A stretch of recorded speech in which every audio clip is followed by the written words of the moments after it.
Mas que privilégio estar aqui com vocês, falando de um tema tão maravilhoso. Tentamos ontem traçar, através de Gênesis até Apocalipse, ou dar uma fundamentação para a gente, de entendermos aquilo que Deus está fazendo sobre toda a terra, qual o seu propósito para as nações, qual é o seu propósito também para nossas vidas, sermos participantes do reino de Deus. E eu queria que você abrisse comigo hoje em Apocalipse. Eu quero só ler um texto rápido para relembrar, o final. Não lemos ontem, eu deixei para ler hoje com vocês. Então, o final, quando nós vamos ver essa nova céus, essa nova terra. Capítulo 20, você vai ter, então, aquilo que nós chamamos do reino sendo concretizado, o reino a Israel, os 1000 anos, capítulo 20, a partir do versículo 1, vai mostrar, então, Deus, no capítulo 19, Jesus Cristo descendo com a igreja, para salvar a nação de Israel, e aí depois estabelecendo o seu reino no capítulo 20. Mas no capítulo 21, a gente vai ter uma situação diferente. O versículo 1 vai dizer assim: então vi novos céus e uma nova terra, pois o primeiro céu e a primeira terra tinham passado e o mar já não existia. Vi a cidade santa, a Nova Jerusalém, que descia dos céus, da parte de Deus, preparada como uma noiva adornada para o seu marido. Ouvi uma forte voz que vinha do trono e dizia: agora o tabernáculo de Deus está com os homens, com os quais ele viverá. Uma coisa importante que eu não frisei ontem, com vocês, é que todo esse processo de Deus fazendo o seu reino, de ele então fazendo o seu plano acontecer, ele faz isso para que ele tenha um relacionamento conosco. Deus quer ter um relacionamento com você. E aí esse versículo é a consumação, mostra essa consumação desse relacionamento que Deus quer ter conosco. O versículo vai dizer: agora o tabernáculo de Deus está com os homens. Agora não há mais essa separação, aquilo que nos separa de Deus por causa do pecado, não existe mais. O pecado então foi lançado no lago de fogo, e tudo que é mal, tudo que nos faz sofrer, então foi tirado, e agora nós estamos numa nova situação. Deus está caminhando com seus ensinamentos, com o seu propósito de criar um perfeito lar para nós, um perfeito reino para que nós possamos viver com ele. E aí o versículo vai continuar dizendo: olha, eles serão seus povos, o próprio Deus estará com eles e ele será o seu Deus. Versículo 4, ele enxugará dos seus olhos toda lágrima. Não haverá mais morte, nem tristeza, nem choro, nem dor, pois a antiga ordem, as antigas coisas já passaram.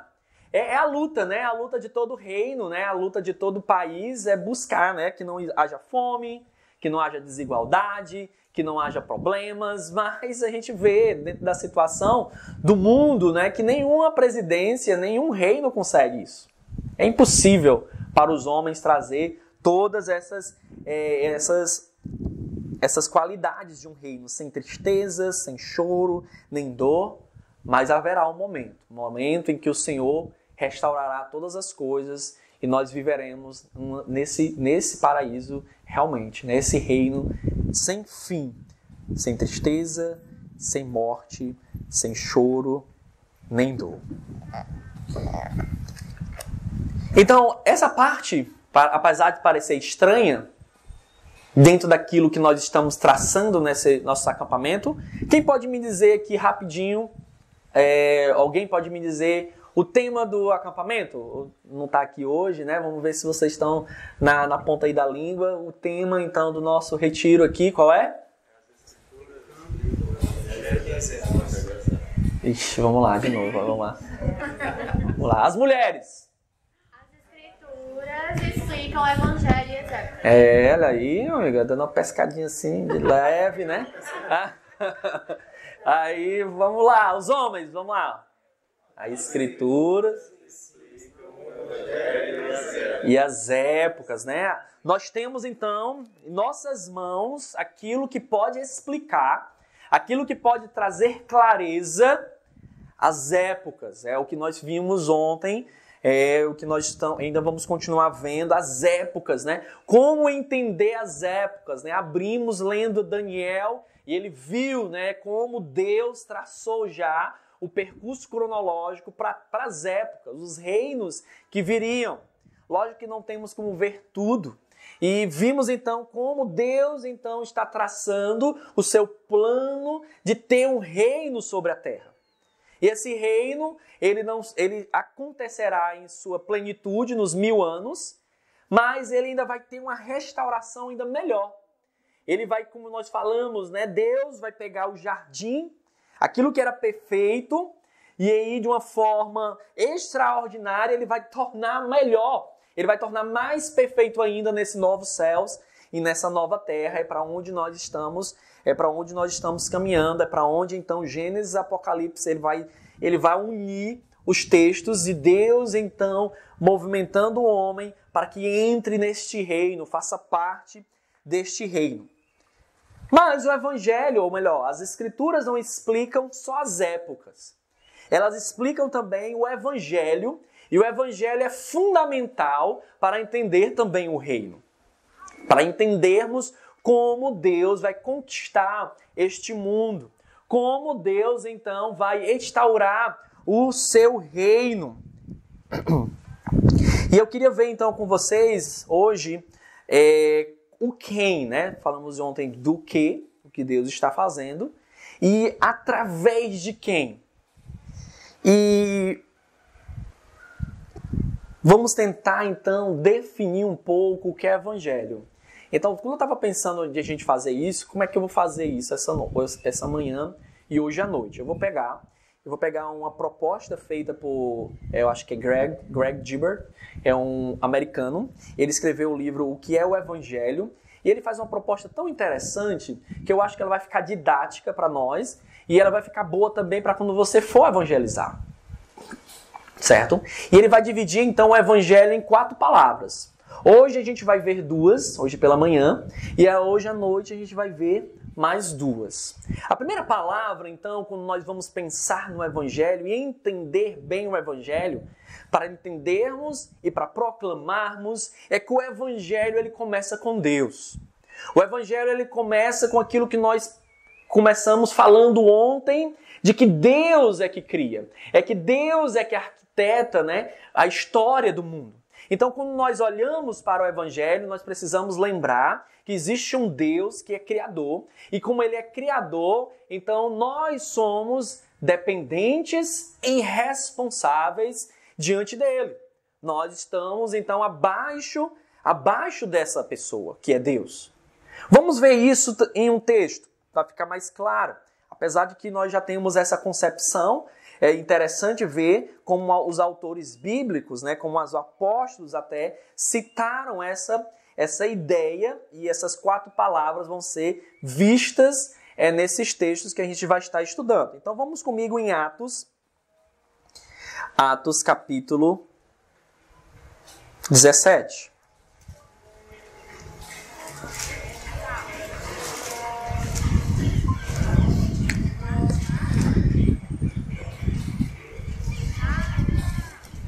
Atos 17, a partir do versículo 16, para entendermos o contexto, diz assim. Eu estou lendo na NVI, talvez seja um pouquinho diferente de algumas versões que vocês estão, né? Ok? Mas Atos 17, versículo 16, diz assim. Enquanto esperava por eles em Atenas, Paulo estava esperando a comitiva, né, sua equipe missionária, Paulo ficou profundamente indignado ao ver que a cidade estava cheia de ídolos.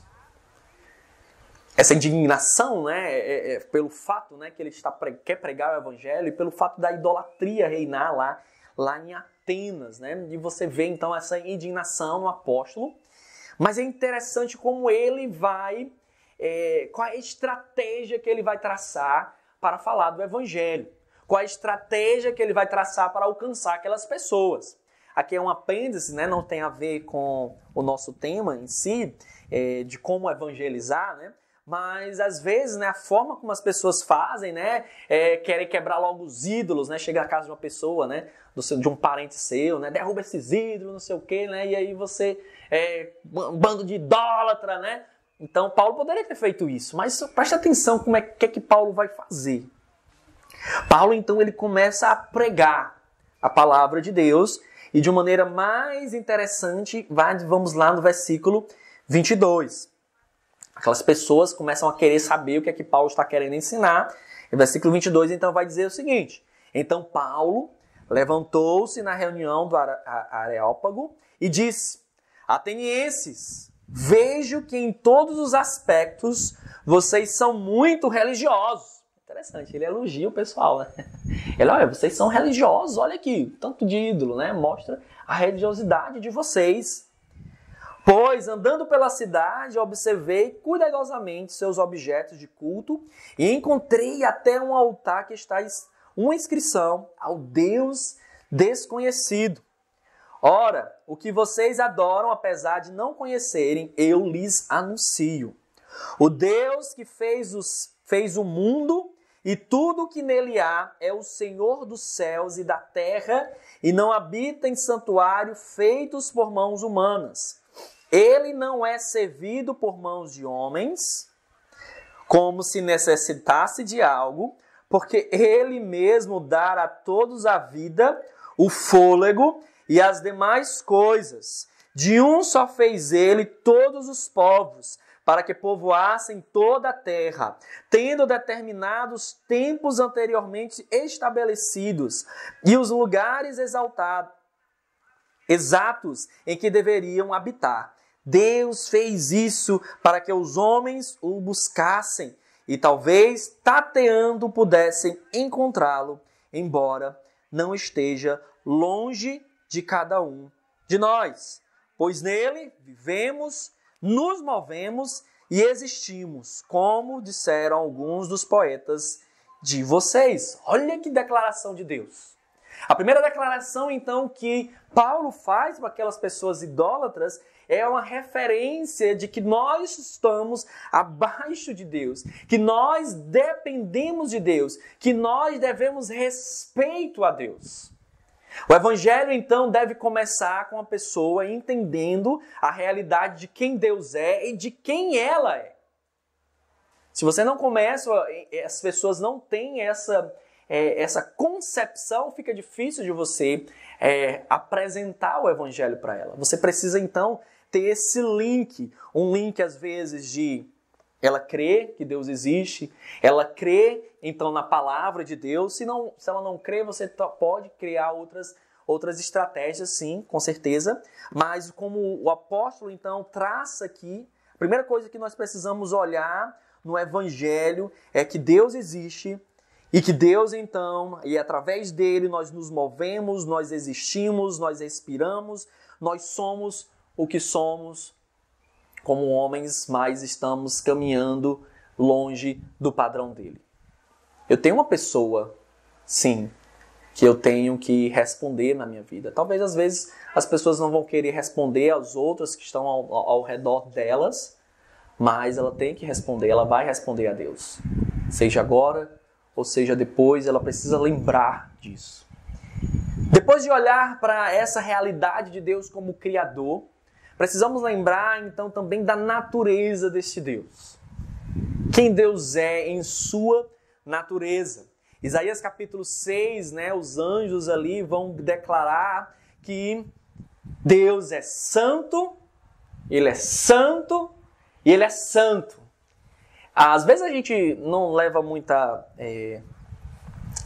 detalhe nas palavras, né, porque nossas palavras às vezes não têm tanto significado quando a gente está conversando, né? Mas quando nós estudamos as Escrituras, existe um texto, né, de 2 Timóteo 3,16 que vai falar que toda a Escritura é inspirada por Deus, né? Você já deve ter lido esse texto, alguém já deve ter pregado, né?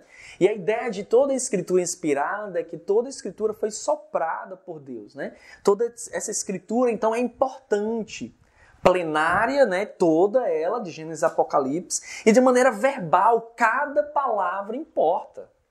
cada palavra que tem nas Escrituras importa. Foi Deus que inspirou, então temos que prestar atenção nessas palavras.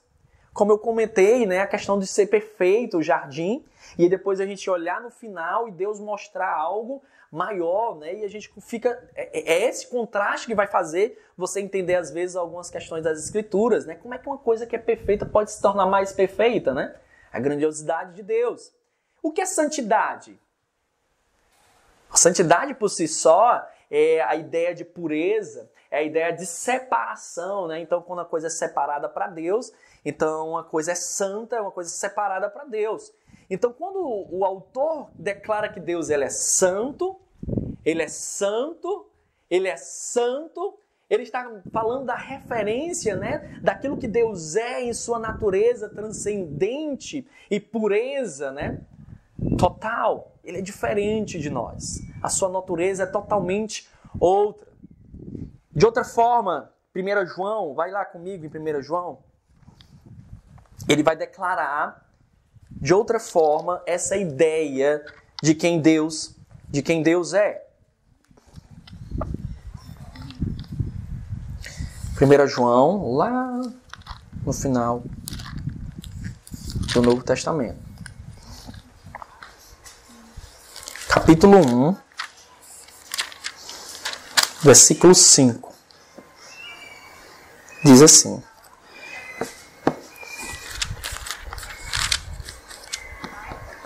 esta é a mensagem que dele ouvimos, dele de Jesus Cristo, e transmitimos a vocês. Deus é luz e nele não há trevas algumas.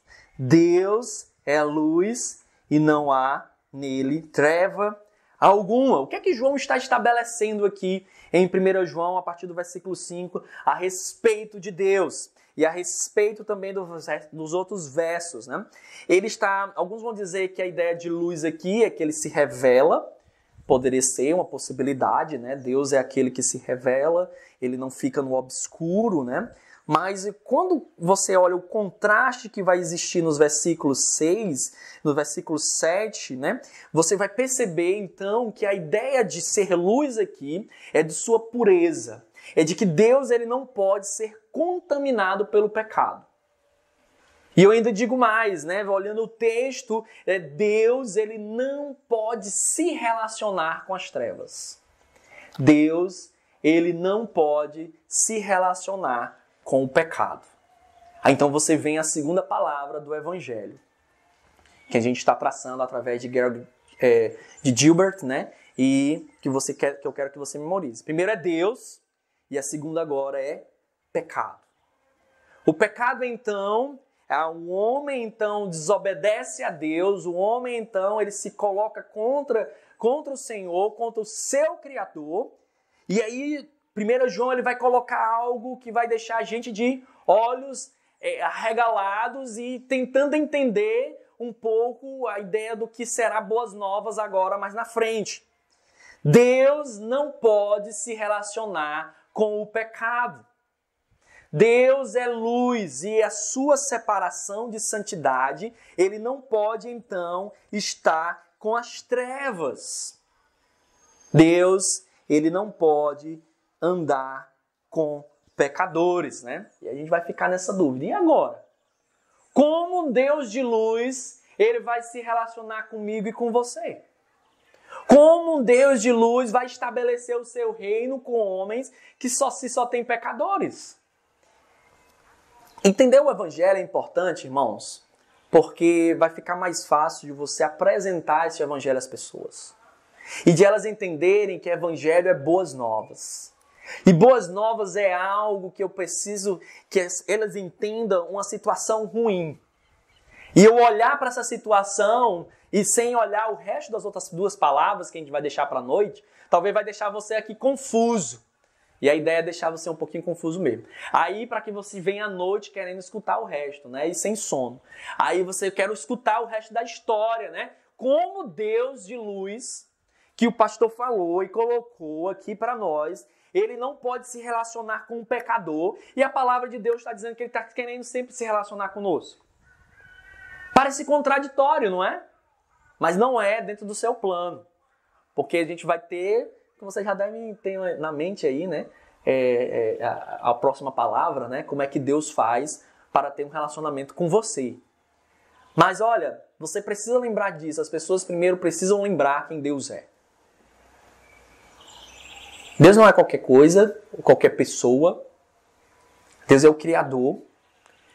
Deus ele tem uma natureza pura e santa.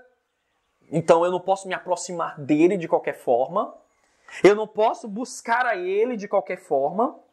O versículo 6 ainda vai dizer assim, ó: se afirmamos que temos comunhão com ele, mas andamos nas trevas, mentimos e não praticamos a verdade. Ele vai falar então que Deus ele não pode andar com aqueles que estão andando nas trevas. E aí de novo a gente fica nos perguntando, então como é que a gente vai nos aproximar de Deus? Então como eu e você vamos nos aproximar de um Deus de luz tão transcendente, tão santo e tão santo? Como é que as pessoas vão se aproximar de Deus? Será que quando você tem apresentado o Evangelho, você às vezes, né, temos essa tendência, né, de apresentar o Evangelho, pegar um folheto e dizer para a pessoa, olha, Deus te ama. Isso é uma verdade. Deus ama, enviou o seu Filho ao mundo. Mas as pessoas elas precisam entender primeiro a situação em que elas estão. A situação em que elas estão é separadas de Deus. Longe das promessas de Deus. Longe das bênçãos de Deus. Elas precisam entender que elas precisam sair dessa condição. Todo mundo está vivendo uma vida boa, né? Aparentemente. Elas precisam entender como o mundo hoje entende boas novas. Sabia que o mundo entende boas novas? Sabe como? Deixa eu perguntar para você. Qual é a maior notícia que o mundo hoje gostaria de ouvir? É uma vacina. Meu amigo, bancos, o Ibovespa saltaria, colégios também doido para que tenha uma vacina. Por que todo mundo vê isso como uma boa nova? Porque todo mundo estão usando máscara, todo mundo está com uma certa apreensão, né? E correta, né? Porque o vírus é perigoso, o vírus tem matado muitas pessoas, é uma condição, então, aterrorizante para o mundo. A grande questão é, e o pecado não é? E a separação de Deus não é aterrorizante? Então, enquanto não for para o mundo, estar longe de Deus, estar debaixo da ira de Deus, Romanos capítulo 1, essa é a condição do homem hoje. E o homem vive como se não estivesse longe de Deus, longe da ira de Deus, longe da presença do Senhor. É por isso que o Evangelho deve começar com a realidade de quem Deus é e de quem nós somos. Evangelho esse que inicia desde Gênesis capítulo 3. E se as pessoas não entendem a situação em que elas estão, você pode ler outros textos. Vamos lá para Romanos capítulo 1 também.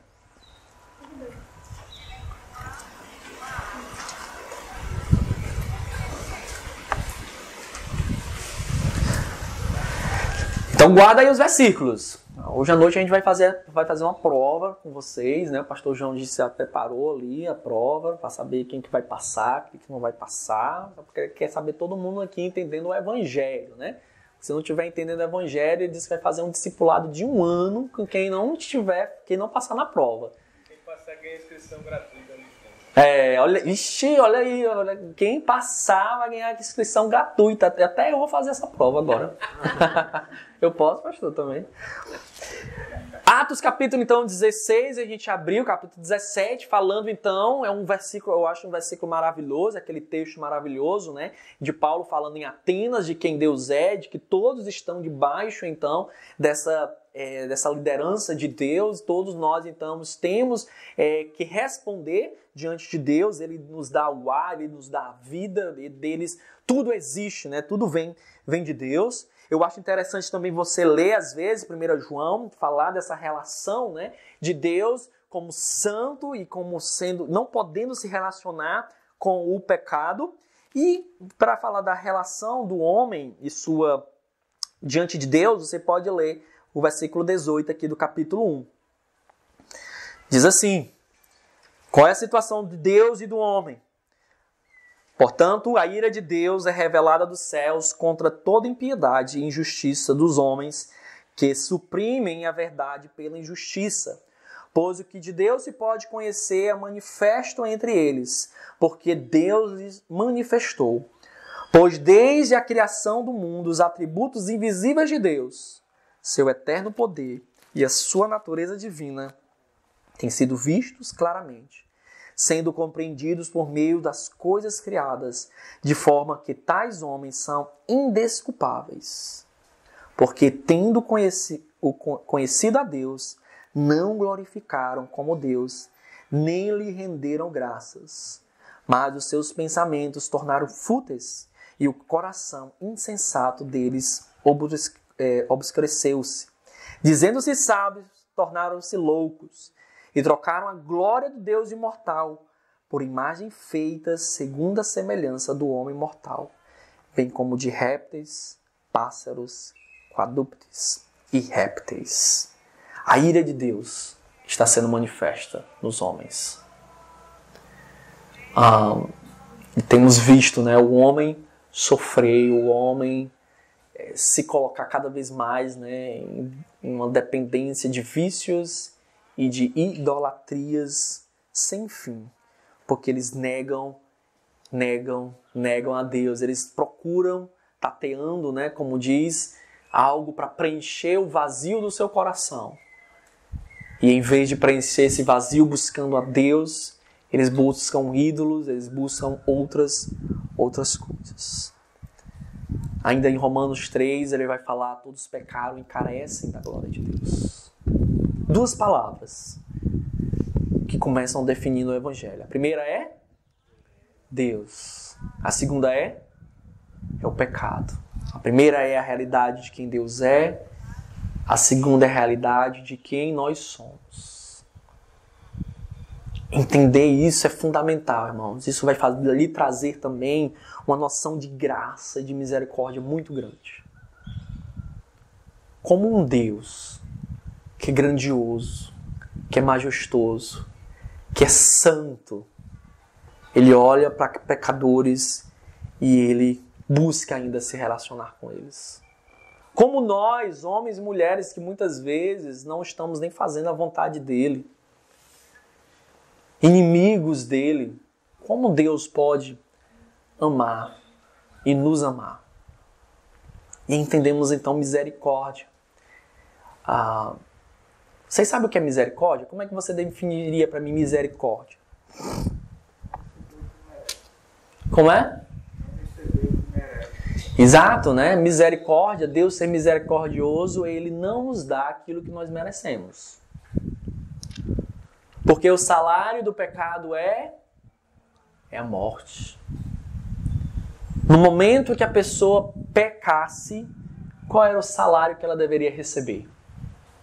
A morte. Mas Deus é misericordioso. E a misericórdia está ligada também à longanimidade, à paciência. Deus quer, então, lhe dar a oportunidade. Ele é misericordioso. Ele não age de imediato. Ele não lhe julga de imediato. Ele quer que você cresça.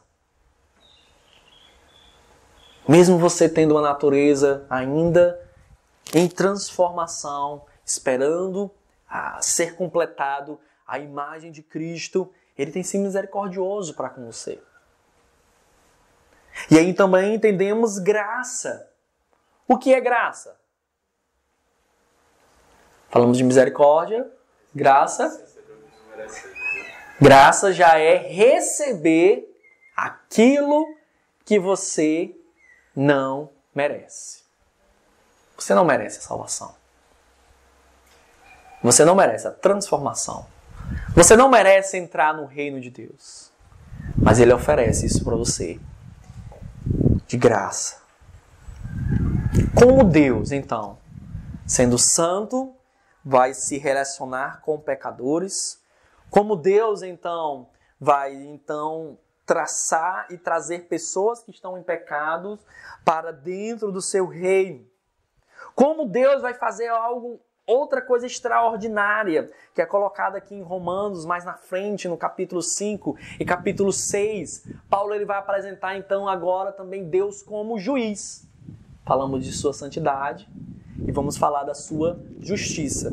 É difícil, às vezes, falar também da Bíblia, porque o nosso padrão, às vezes, de justiça, o nosso padrão de graça, o nosso padrão de misericórdia, é um pouco distorcido, né?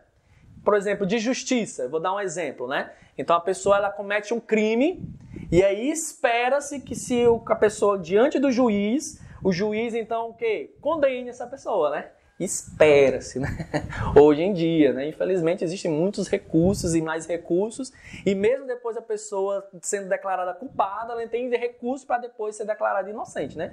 Então fica difícil desse padrão no nosso país, infelizmente, né? Mas o normal é que se nós temos uma pessoa que foi vista cometendo um delito, cometendo algo, eu quero falar pecado, né? Mas eu estou pensando em lei, não? Então ele comete um determinado delito, ele mata uma pessoa, ele foi filmado, existem várias testemunhas que viram aquilo, então é claro isso que aconteceu, nós vimos aquilo acontecendo, foi talvez até um amigo nosso, nós vimos aquilo, e aí nós vamos testemunhar, e as testemunhas declaram, as fotos foi filmado, mostram, mas aí o juiz olha para aquela pessoa e diz, não, eu quero perdoar ele. Um juiz sensato, correto, que segue a lei, ele pode fazer isso? Pode? Não. Deus, ele pode olhar para você e dizer assim, ou para a humanidade dizer assim, rapaz, eu tô bom hoje, eu vou perdoar todo mundo. Ele pode fazer isso? Deus pode fazer isso? Em sua natureza de justo juiz. Ele não pode. É umas coisas interessantes quando a gente olha a doutrina de Deus, né? Porque a gente sempre fala que Deus é o Todo-Poderoso, e aí a gente tem aquela coisa, então Deus é o Todo-Poderoso, então ele pode todas as coisas. Em seu poder ele pode fazer milagres, mas Deus não pode pecar. Deus pode pecar? Ah, então Deus não pode pecar. Então ele não pode contrariar a sua natureza. Então ele, sendo justo juiz, ele não pode perdoar pessoas em delito. Aí vem a outra dúvida pra gente. Primeiro eu já deixei a primeira dúvida. Como é que ele vai se relacionar com um bando de pecadores? Ele não pode. Ele é luz. Como é que ele vai perdoar pessoas com delito claro? Não só um, né? Porque como Gênesis vai declarar, né? Pecou uma vez, já está condenado. O salário do pecado é a morte. Deus não pode perdoar simplesmente porque eu acordei hoje, vou perdoar a humanidade. Não pode. É como um juiz que a gente viu, que matou, eu vou perdoar porque eu quero. Não, não pode, a lei não permite. A natureza de Deus não permite perdoar pessoas em delitos, em pecado. Aí de novo, então como? Ele nos salva? Ou será que todo mundo está condenado? Aí são as cenas dos nossos próximos episódios, né? Vamos pesquisar sobre isso. E eu estou deixando vocês aqui com a expectativa das boas novas. Estamos esperando, né? Vamos esperar até o final. Essa é a ideia. As pessoas estão agora, devem ficar na expectativa. Deus não pode perdoar pecadores. Ele não pode se relacionar com pecadores. Então como é que ele faz tudo isso que a igreja fala? Existe um quem, né? Lembra que eu falei de quem? Existe um quem que vai mudar toda essa história. Que foi declarado em Gênesis capítulo 3, versículo 15. De ti sairá um que vai restaurar. Restaurar essa comunhão que foi quebrada, que vai restaurar e vai lhe trazer o perdão. Eu já dei um pouco da resposta, né? Para hoje à noite. Mas vamos procurar essas respostas na Bíblia, né? Tira um tempinho aí. E, rapaz, o pastor disse que Deus não pode perdoar, né? Como juiz, né? Então, o que é que Paulo fala sobre isso, né? Então Deus então ele não pode também se relacionar. Então o que a palavra de Deus fala sobre isso? Vamos buscar mais informações sobre as boas novas. Eu quero deixar essa ideia hoje pela manhã, ser um pouco mais light, para que você possa então buscar essas respostas durante a tarde. E aí, se você não conseguiu buscar à tarde, a gente evangeliza você à noite, né? Trago as boas novas, né? Se eu trazer as boas novas, eu trazer então o evangelho à noite. Deixei todo mundo com medo, né? Será que eu sou crente mesmo? Aí eu venho à noite, amém, eu sempre fui, né? Não sempre foi não. Mas chegou um momento em que você recebeu então as boas novas do evangelho. Medita então. A minha ideia então agora, as escrituras explicam o evangelho.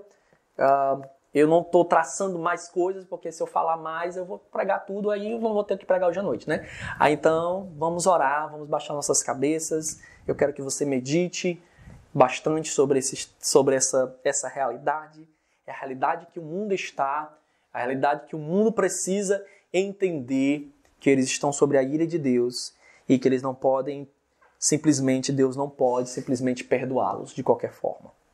Pai eterno, Senhor, nos faz entender o Teu Evangelho. E ao entendermos quem Tu és, quem nós somos, nós vamos ficar cada vez mais maravilhados, Senhor, com a Tua obra. Com a Tua obra de redenção, com a Tua obra, Senhor, de salvação, com as boas novas, com o Teu plano perfeito. Ó Senhor, Teu plano é perfeito. E precisamos entendê-lo melhor para nos animar, para sermos mais fervorosos na proclamação, para sermos mais fervorosos, então, na aplicação, para sermos melhores, Senhor, também no investimento da Tua obra missionária. Porque o mundo precisa lembrar, o mundo precisa entender, na realidade, que eles estão desesperados, ou deveriam estar, por essas boas novas. Que pena, Senhor, que infelizmente, muitos estão desesperados mais por uma vacina do que por Ti, Senhor. Mas já quero colocar diante de Ti, Senhor, que se a vacina vier o mais breve possível também, Senhor, ajuda. Que aqueles que estão trabalhando para produzi-la possam conseguir fazê-lo o mais rápido possível também. Mas novamente, Senhor, te coloco a vida de cada pessoa que está aqui nesse retiro espiritual, que ela possa começar a meditar, Senhor, no Seu plano perfeito, no Seu reino perfeito e também no Evangelho. E assim ela coloque também a sua família, os seus objetivos, os seus planos alinhados, Senhor, contigo. E que sejamos participantes desse grande plano. Te agradeço, Senhor, por esse privilégio de estarmos aqui. Em nome do Teu Filho amado, Jesus Cristo, nós te oramos. Amém.